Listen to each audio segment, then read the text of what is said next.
So look, I want to talk a little bit about the roadmaps and the budgeting, and I know a bunch of you are really up to your elbows, and a bunch of you have submitted, and appreciate that. And let me just, and I've said this to all of you on the phone, but I haven't said it to all of you with the instructional designers and the faculty support in the room. So we're in an iterative process here, and this is what we're trying to achieve. In your roadmaps, we're really interested in the things you're trying to do. So not the tools you're going to need but the functions you're trying to fulfill. So we really don't want you to fetishize the tools, and we don't want you to get too exercised about the budget. And here's why.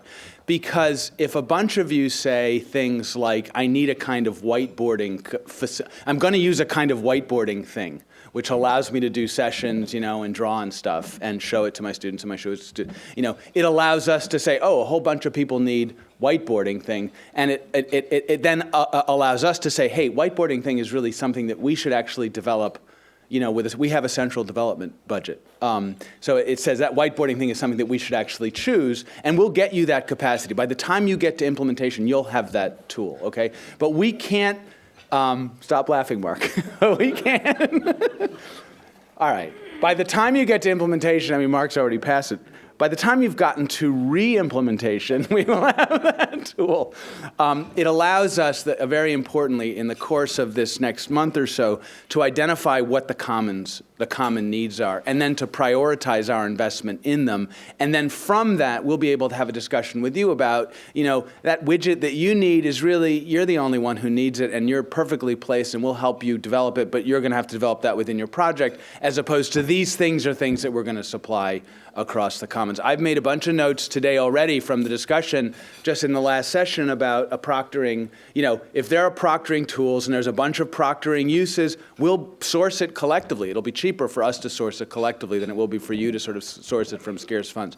But we can't know any of that until you get us your roadmap. So when you're doing your roadmaps, and this is for the IDs as much as for the faculty, when you're doing your roadmaps, do not fetishize the tool, okay? Do not fetishize the tool, do not fetishize the budget. Don't get all exercised about, I need this. Some of you do need very specific widgets, and obviously tell us. My sense is that the ones that do need specific widgets already know what they are. And what you're telling us is you need that widget. I need my widget, and that's fine. That's important to know too.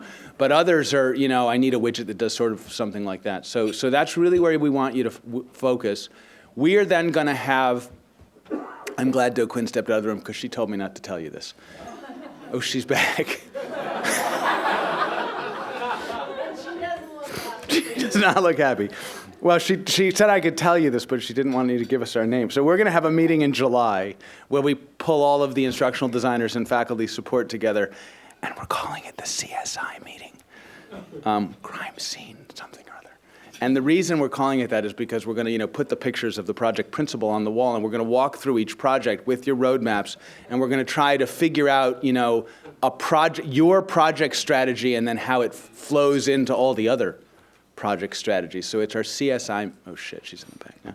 It's our CSI meeting, and that's a really important, the IDs will be there, the faculty support will be there, so we'll be able to figure out in that 2-day discussion, try to figure out how your course development project and its scheduling and its needs fit into the project as a whole, and how it informs our development priorities. We should be able to come out of that meeting and have a much better and more robust discussion with you about, okay, this is what we think we know now in terms of our development priorities. Let's sit down with you, with your ID, and work through, your particular project plan.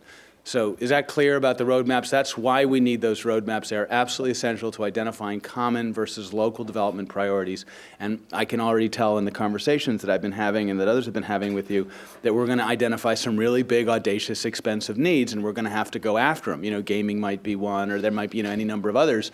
But, we have to identify what they are, and then, the assessment, doing assessment in a way that David Kay can be happy about it. Is going to be really, that may require some work at the center. Okay, so that's budget, best efforts, and remember, instructional designers, let's not fetishize the tool. This is about, we're at the course design phase, okay? Course design, what are you trying to achieve? Why are you trying to achieve it? Let's not worry about how just right yet.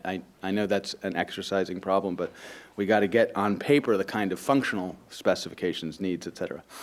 Mara said she was going to be here when I said that, but she obviously bailed on me. Okay, so that's that.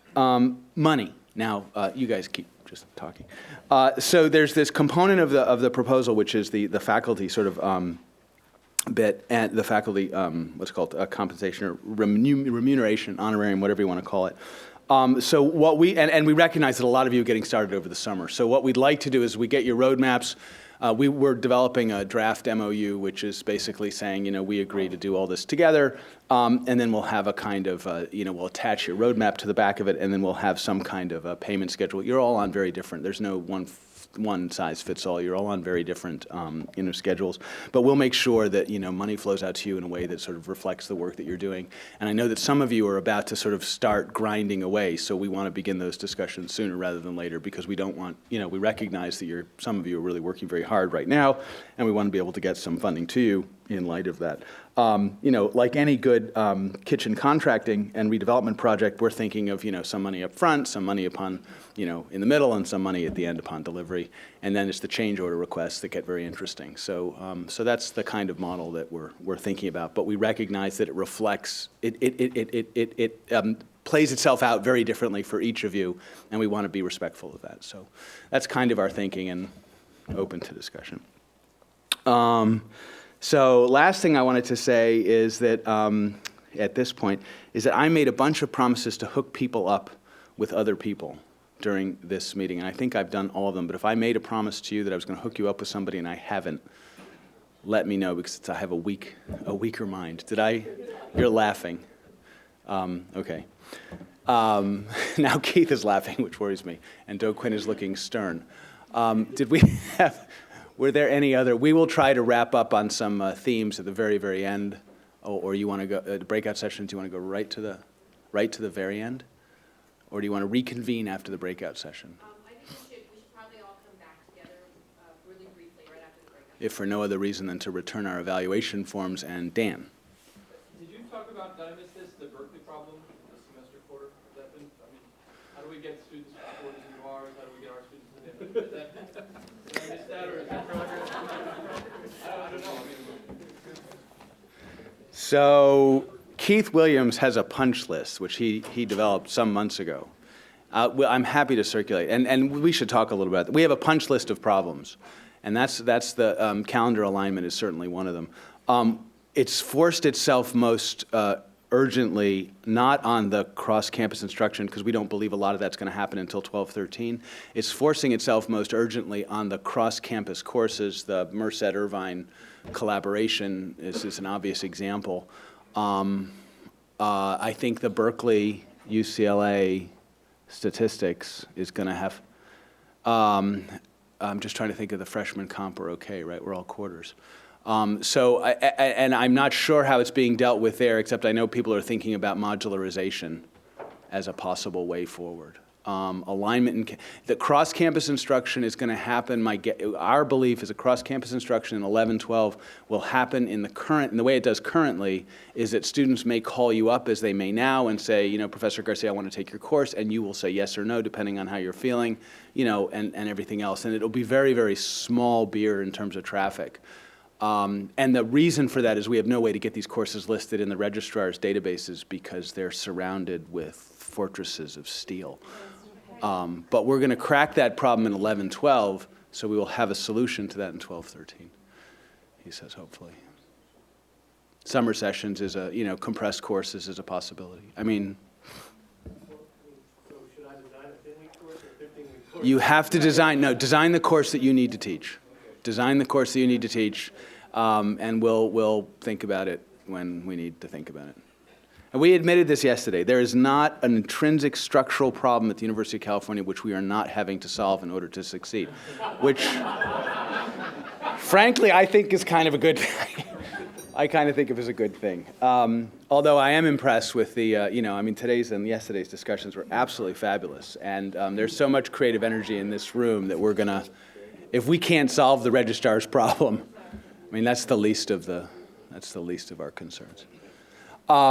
Last thing we can talk about a little bit at the end. I would like your feedback. We are cranked out at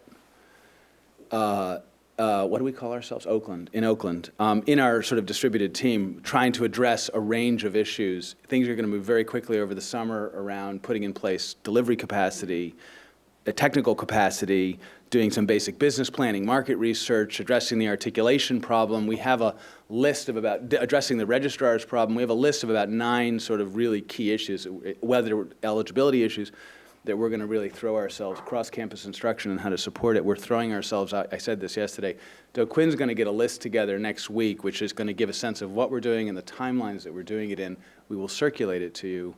We don't expect you to want to participate, but you're more than well. I said this yesterday. You're more than welcome to. There's a lot of creative energy in the room, and we're happy to tap into even more of it if we can. Do you have something? Other issues or questions? Was that reasonably clear about the roadmaps and the funding? I want you to go away not being exercised about the roadmaps, but I want you to be getting them done so we can make those other decisions which will help us plan our development and help you. So, in accepting the money, is there going to be a clear articulation of what we're obligated to or what our departments are obligated Yes. to in terms of how many? Yes. You will complete your course, you will deliver your course, you will deliver it on the common learning environment, and you will subject yourself to John Yun's evaluation.